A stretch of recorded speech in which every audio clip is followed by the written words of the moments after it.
What's up everyone, it's Sinistry, and today I am here with the video I have been looking forward to making for so long, my Splatoon 3 review.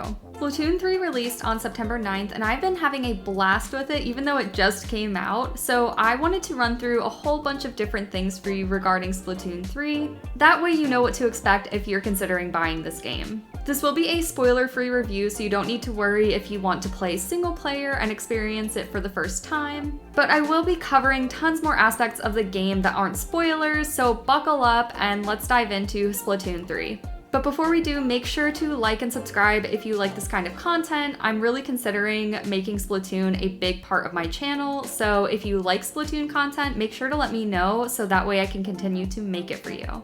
But now let's super jump in and discuss all things Splatoon 3. First of all, I'll briefly discuss the tutorial. I won't really run into what it is because it's literally the same as the demo, so nothing new there. I do just want to reiterate again, I think the customization in Splatoon 3 is really nice compared to a lot of Nintendo games, so they did a great job. Also, the tutorials that happen throughout various parts of the game feel really unobtrusive, and it kind of is paced in such a way that you feel like there's constant momentum pushing you forward. I think this is really nice because it never feels like you're taking a step back from the action just to do an unskippable tutorial. And speaking of unskippable, the previously unskippable news from Splatoon 2 is now replaced with skippable news, which is very nice, and after the first time you play the game, you can skip it every time after that. It's nice just being able to jump right back into the action without getting interrupted when the multiplayer maps and modes update, as they do every other hour. Also, just a side note, I think it's really funny when the Grizzco ad plays during the news and it has ad in parentheses at the top of the screen.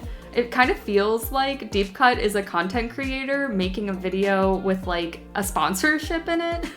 I just think it's kind of funny. I really appreciated that, and I don't know if that means they are content creators, maybe they're not mainstream, maybe they are, indie creators, and if so, totally support that. But anyway, that's it about the tutorials. Let's dive into the various modes of Splatoon 3.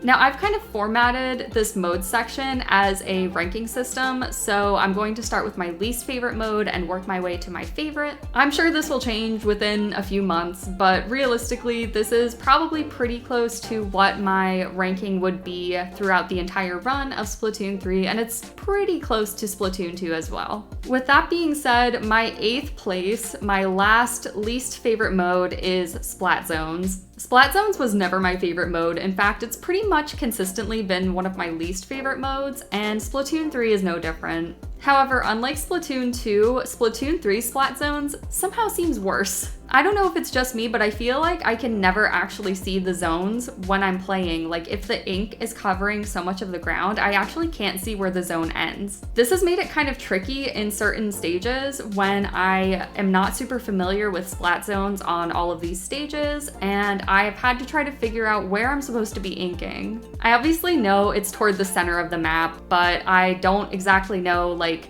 if it goes up or down an incline, or if it's like broken up, because sometimes Splat Zones has 2 zones. So that's really frustrating, and that's definitely a big reason why it's in the last position of my ranking. I will say though, I have had some fun with Splat Zones, so it's not like a complete lost cause, but it's just not my favorite, and it probably never will be.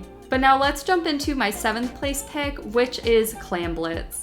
Okay, so Clam Blitz was actually one of my favorites in Splatoon 2, and personally, I have been liking it less and less every time I play it. I think what's frustrating about Clam Blitz is it's really a game that's meant to be played with people that you can speak to, because if you can't speak to everyone, it's just a chaotic mess of people rushing in and no one really knowing what's going on. Also, like, I would love to be able to pass clams to my team members so we can get a power clam, but like, if they don't know what I'm doing, it's just gonna probably make them annoyed. So honestly, it's just really hard to play this game if you don't have communication. However, I do think the change to reduce the number of clams needed for a power clam from 10 to 8 is a welcome addition. It just kind of keeps the game flowing, and you don't have to stop and wait to, arduously collect 10 clams and then go the whole way over to the other side just to get splatted. It felt like there was always a power clam, which kind of kept things really exciting throughout the whole match.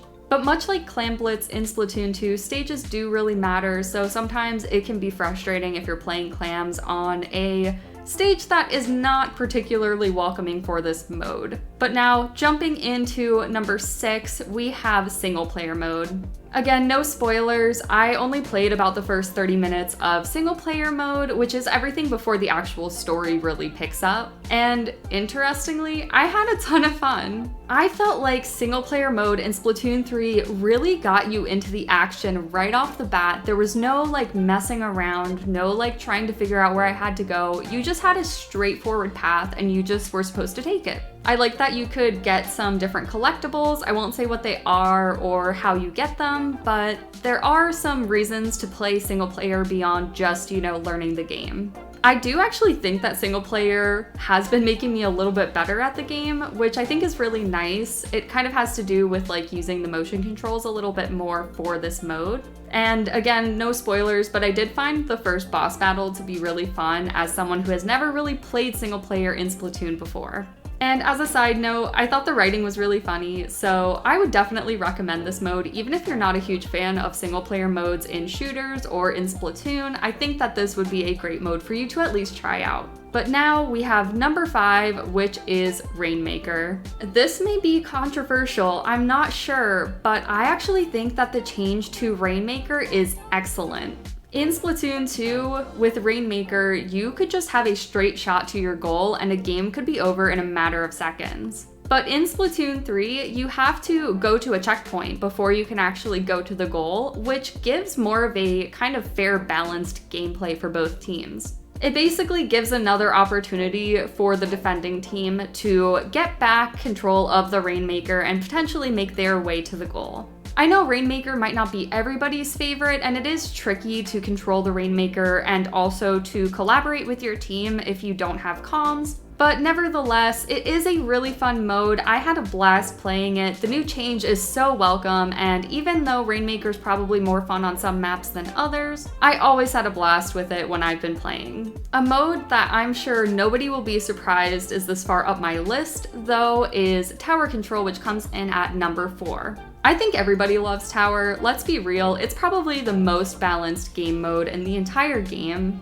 I mean, it's so simple. You just climb up the tower and stand on it for a couple seconds. Okay, obviously it's a little more complicated than that, but I do feel like because you have a kind of central aspect that everybody has to work toward, and then it goes at a set pace, you don't just like carry it around like the Rainmaker, that it's a lot easier to collaborate with teammates if you are playing as a solo queue person. Also, Tower doesn't really fall prey to the issue where the stage selection can actually make the game fun or not. A lot of ranked modes have this issue, but I would say Tower is pretty much equally fun on just about any map. Also, super fun to use the big bubbler on the tower. That is definitely my favorite strategy. And let's be real, the jingle that plays when you ride on the tower is just music to my ears, quite literally. There's honestly not much more to say about Tower. It's just a great mode, go play it. But now we have number 3, which is Turf War. Turf War is just immensely fun all the time. I mean, there are definitely stages where if a team presses in, it can become really oppressive, but overall, Turf does just seem extremely balanced. Okay, I will say if you have like really good people on one team and really bad people on another, then it's not balanced, but you could say that about literally any mode, so like that's not really a Turf issue. However, I did have a couple of issues specifically with Turf that I didn't experience as much with other game modes. Lagging was a huge issue. I'm talking about I would input that I was like going to put down my roller and it would actually take a couple seconds for that to show up on my screen. I'm not even over exaggerating either, and it wasn't even in the middle of like a battle where I'm like, oh, I should have got that splat, but I didn't. It was just when I was trying to get the ground. So that was a little bit weird, and I also noticed that when there were battles like all in one kind of area and there was a lot happening, that the game did tend to lag out a lot more.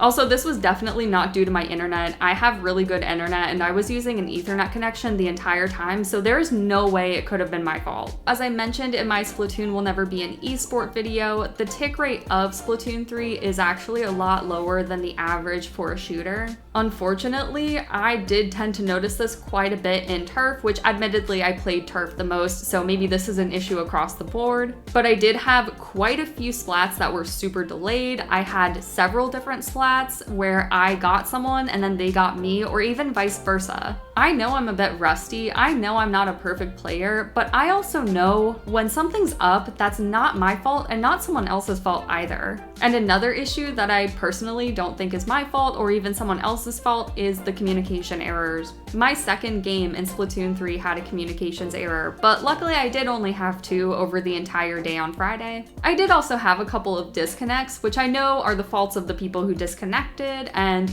not the fault of Nintendo, at least that we know of.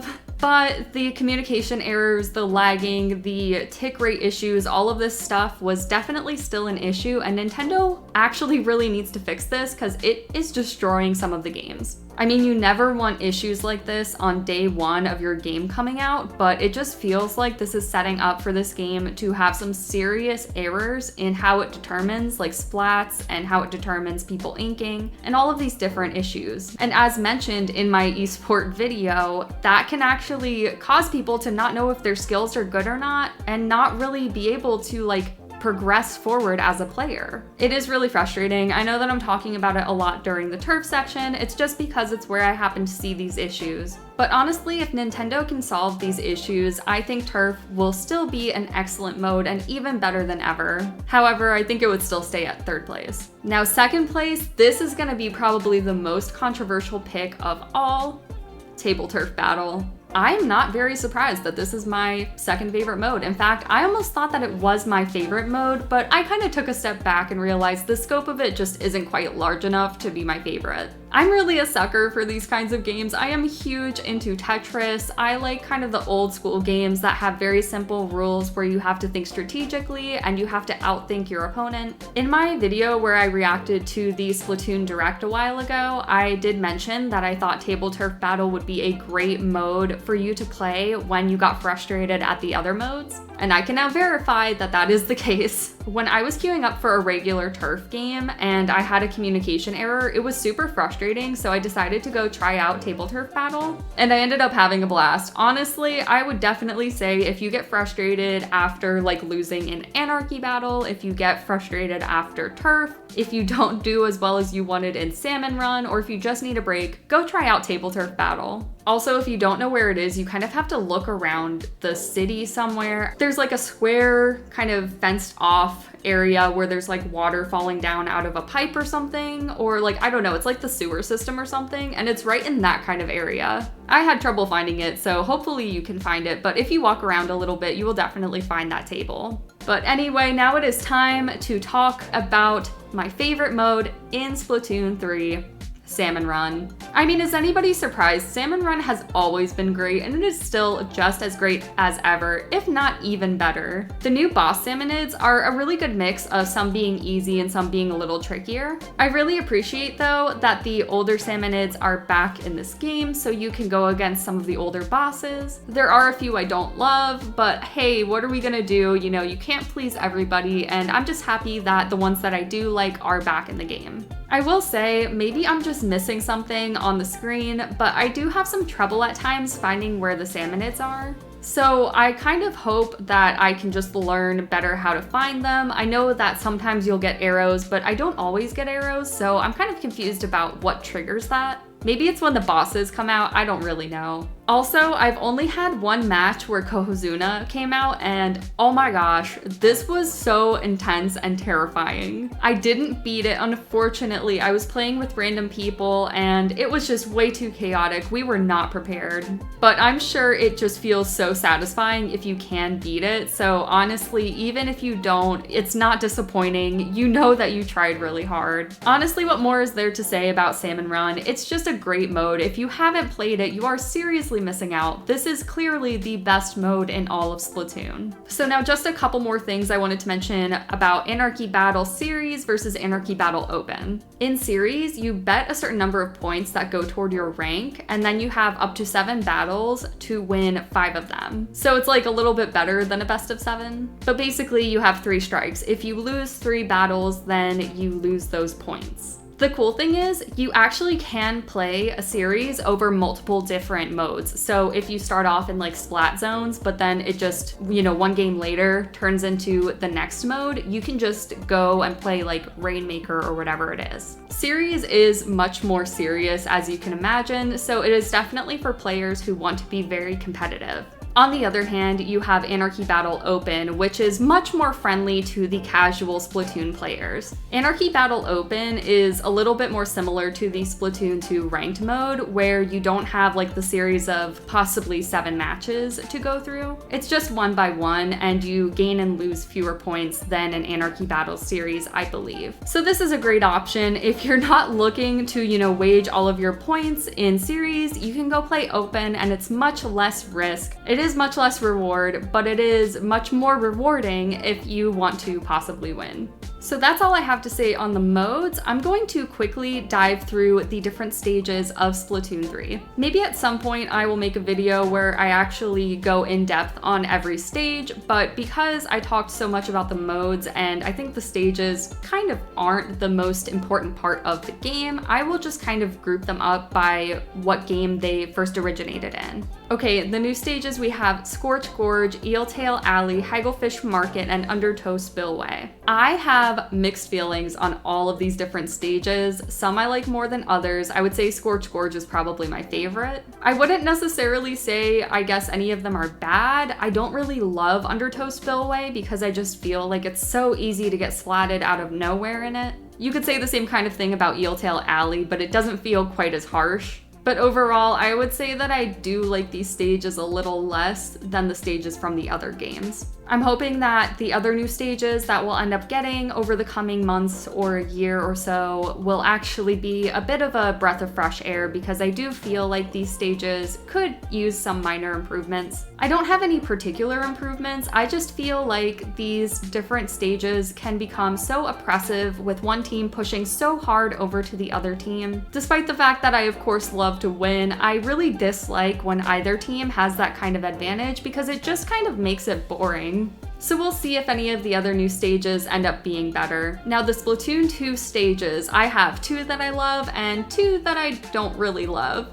The 2 that I love are Inkblot Art Academy and Sturgeon Shipyard. Both of these stages have lots of areas for people to go in. You don't really get crushed so much by like a team oppressing you into a corner. Sure, it can be tricky on either of them if the team really pushes over, but I feel like both of them are a lot trickier to accomplish this. In particular, Inkblot gives you so many different routes to go on after you spawn in, so I really love that you just don't get pushed into a corner, and unless the other team is super coordinated, you're usually able to avoid them somehow. Sturgeon Shipyard is kind of like this, but to a lesser extent. On the other hand, Wahoo World and Mako Mart just are not quite as forgiving. They really push you toward a central location, and in both of them, it just kind of feels stressful. Like, there aren't tons of different ways for you to go, and it's pretty easy for people to snipe you no matter where you go, so it's just kind of frustrating in both of these stages. However, the Splatoon 1 stages are just so much better, I think, than any of the other stages. Hammerhead Bridge is my least favorite because it is kind of easy at times to get sniped in it, but I do still think there are some really interesting ways that you can avoid the snipers, so it's not as awful as some of the other stages.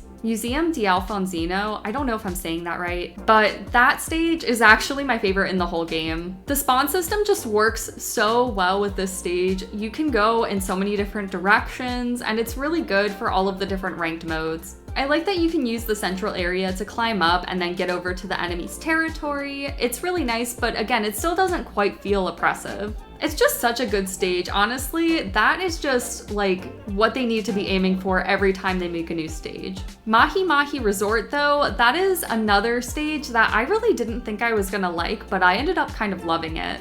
I'm a huge fan of stages that have some kind of movement to them, so I really love Mahi Mahi Resort and how the water goes down after some time. Though I will say it is a little bit scary at times when you get very close to going in the water. It's definitely not my favorite stage, but it is probably one of my top stages. So those are all the stages that are currently in Splatoon 3. Again, I might make a more in-depth video later on, maybe after we have some more stages, but for now, let's just quickly address weapons. So the reason why I'm quickly addressing weapons is because I'm going to be making weapons guides for Splatoon 3 in the coming few weeks. I'm going to actually test out every single weapon in the game. I'm going to play several different games with it. I'm going to give you like an average and my recommendation for who should use it and any other notes I have on it. I also will most likely do a ranking for all of the different weapons in the game, so you can see where your favorite weapon ends up on my tier list. It will probably be very different from where you would put it. I will say I've already started slightly testing out weapons. I needed to kind of figure out how to get my motion controls to where I wanted them. So now that I have that, I'm going to go back and retest them. But I did have some trouble with the weapons outside of my comfort zone, so please just be nice when the weapons video comes out. I know I'm not so good with a lot of them, but I'm trying my best.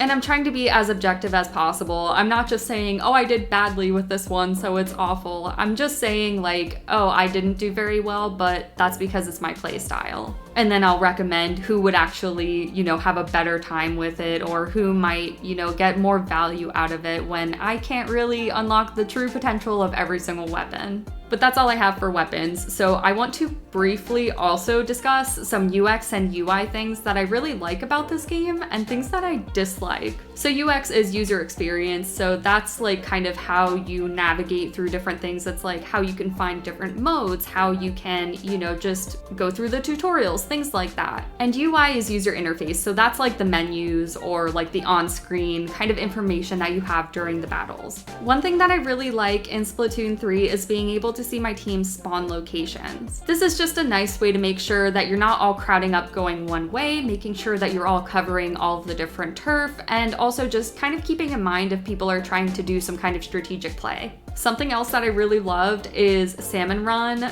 notices when you have played it in Splatoon 2, and it will actually let you skip tons of the tutorial. In fact, I think it actually lets you skip all of the tutorial if you want, but it does give you the option to practice going against different boss salmonids, which is really nice if you're not super familiar with Salmon Run or if you want to test the new boss salmonids out. Now, honestly, there are a lot more things I dislike about the UX and UI in this game than things that I particularly like enough to note. For one thing, I really dislike that you can't always see what your friends are doing from the menu where you can add your friends to a game or you can connect to their game. My husband was playing Salmon Run and unfortunately I was not able to see that, so I kept trying to join him or have him join me because I thought he was in turf or ranked, and he was like, no, I'm in Salmon Run. Which you might think, okay, well, why can't he just tell you that? Except I was streaming, so for him to tell me, he would have to pause his game or stop the tutorial or whatever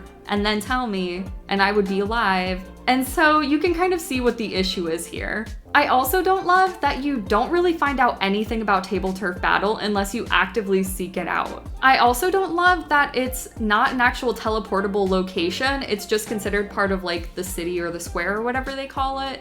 And I don't really know why, because it's so hard to find it and you have to walk the whole way over anyway. It's not the same as Merch, who is just right outside of the lobby, so it's really easy to get to him. Table Turf is hidden in a corner as though they don't care about it. I also, for some reason, was confused about where the lockers were, so I don't know, I think putting a sign up would just be nice because you can't look through the doors. Or even just leaving the doors open, why do they need to be closed? That actually doesn't make any sense within the game, you can just keep them open. So those are kind of my UX UI issues and also things that I like. Let me know if you have any particular, indicators or any particular, UX UI features that you really liked or that you really disliked. But now on to music and art. I have a gripe with Now or Never. Now or Never is such a bombastic song. Why is it so freaking quiet? Literally, there were several different matches where I was like, why is the time flashing on the screen? And then I was like, oh my gosh, Now or Never has been playing? I literally did not even hear it. And I had my volume up. It's not like I had the TV down at, one volume, so I couldn't even hear it. It was up loud enough that I was able to hear everything else. I just thought that was kind of annoying.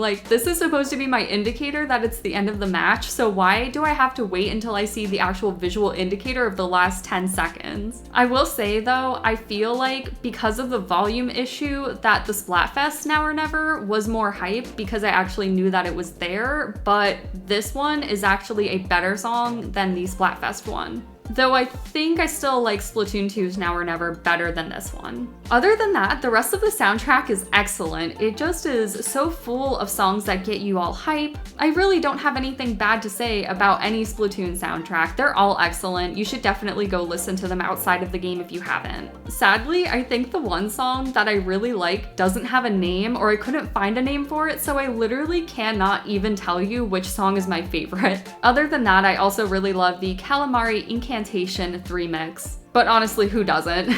And just like the music, the art of this game is stunning, and what else would you expect from a Splatoon game? The city actually feels like a small neighborhood within a large city. It actually feels like there is that neighborhood aspect where you walk around to your shop down the corner. You know, the lobby's right there in the center of it, but there's like stores throughout the whole thing. I will say this is the one reason why I would say Table Turf is fine being in a corner, because it does actually give a little bit of vibrancy to the city. But in addition to the city design, I also just really love the new weapon designs. Overall, the game just looks and feels really beautiful, and I mean, again, I'm not surprised. I don't think anybody is surprised that this game looks and sounds great. So that's everything that I had to say about Splatoon 3, and I know it was quite a lot. Even though this game at times feels like Splatoon 2.5, I do think that there are enough new elements that it does feel like its own game, and I am very happy that I have gotten this game to play instead of Splatoon 2.